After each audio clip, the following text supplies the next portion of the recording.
Hey guys, welcome back to our channel. In this tech tutorial, we're going to show you really quickly how you can remove team members from your workspace on Notion with very little skill. So let me show you how to do that really quickly. All you will need to do, guys, is head over to your Notion workspace, select it here in the top left.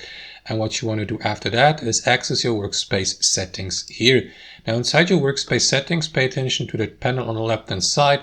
And here simply head over to the people or member section, and here you will see a list of all of your TeamSpace or Workspace members, including guests, members, groups, contacts, and so on and so forth. So head over to the member section, and after that simply select the member you would like to remove. As you can see, I'm the current Workspace owner, I'm the only member, so I can't remove myself. But if you would like to remove any member listed here in that section, simply click on that arrow down icon here, the roll, and select remove from that list here. So that's basically it, guys. That's how I do it. Thanks for watching. Hope you enjoyed this video, and we'll see you next time on our channel.